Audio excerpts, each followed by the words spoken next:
that have always been known at this time. But however it works in some of us, grief comes once more at this time like clockwork, like a season, as sure as the tilting of the very earth upon its access to rest once more at the depths of our being.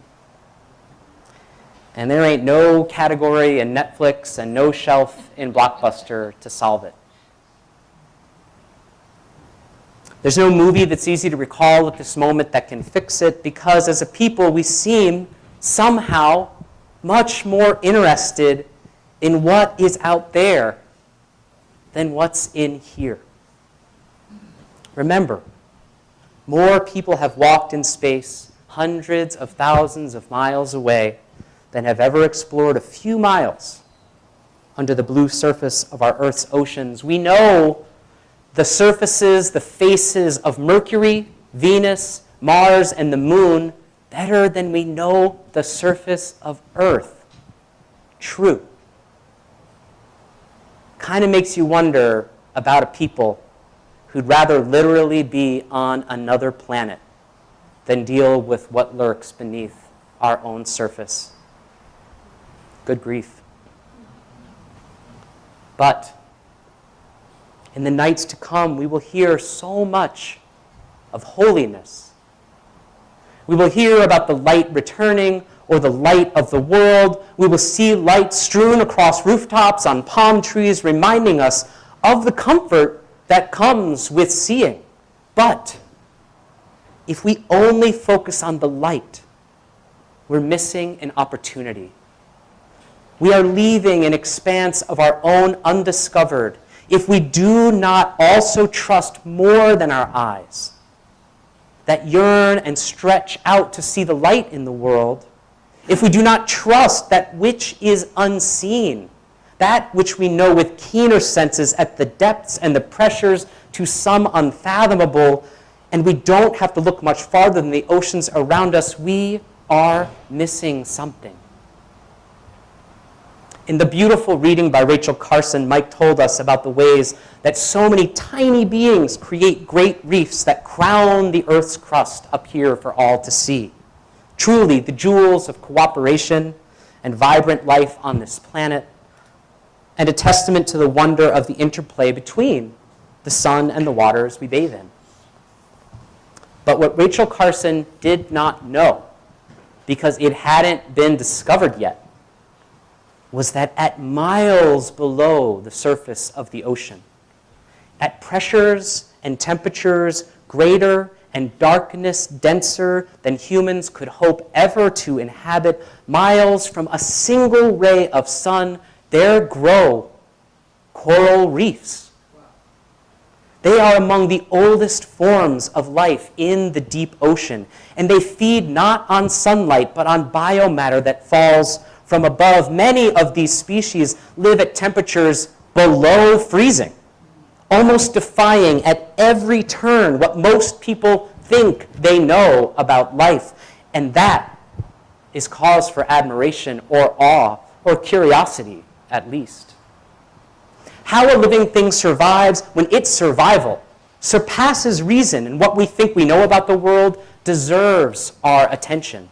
How a thing thrives when thriving depends on what looks like chance or fate, that deserves our attention. And how a living thing makes new life around it, when what binds it on all sides looks like death and barrenness to the untrained eye, that definitely deserves our attention.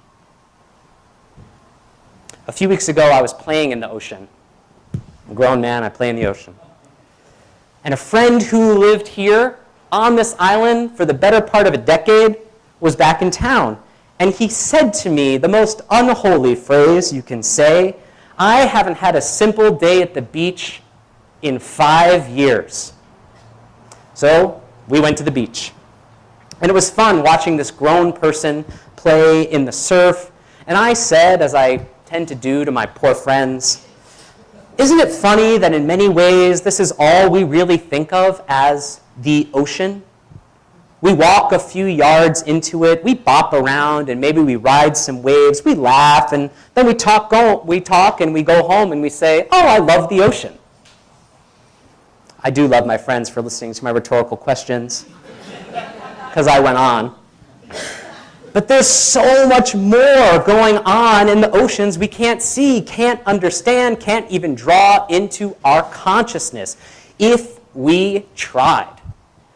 And we still love the ocean, just for what we see or experience of it. I think that's how some people feel about God. Something enormous and unknowable offers this little place across an ocean of blue to bring me a little joy, while also doing, that other job of sustaining all life on the entire planet as we know it. He paused for a second, thought about it, and said, man, it sounds like you're working on another sermon again. I just can't take it. I have discovered that nobody really wants to go on a daily expedition to the wells of our souls, to the trenches that drop between continents. We get it. But friends, there are beaches down there, miles down there, where waters of different densities lap together against shores made entirely of mussel shoals. There are upside-down lakes where super hot waters pool under the lips of underwater caverns and slosh around like a lake does. And there are waterfalls of molten metal falling upwards past the lips of those caverns in silver, glinting against the lights that are shone upon them. Underneath the surface of our ocean, there are miracles. The untouchable, the unknown, the holiest reaches and depths of the very edge of what we know beckons to us. To remember for some the love we've known, to remember for others the pains we have known, and in that remembering, in that grief, to honor the love we've known by the feeling of its absence, to honor the pain we've made it through by the presence of the healing we know now together in our lives. But however we remember the past, let us always remember that every breath we draw honors the entirety of the life we have lived. The lives of those we've lost, whom we honor with that breath, is also sacred and holy. And we honor them so that we might join together, maybe sing together once more in these holy nights, a song of hope in these times, a song of meaning in these days that is deeper, that is maybe more mysterious, more unknown, more untouched than some of the meaning we think we are supposed to find in this time of year. And we sing together at this time in our own ways, in our own voices, in our own ways, maybe straining for the sun or searching deeper for the darkest reaches of our ocean. A song of life in these holy days. A song of life together in these holy days. A song of community in these holy days. And may it ever be so. Blessed be, and amen.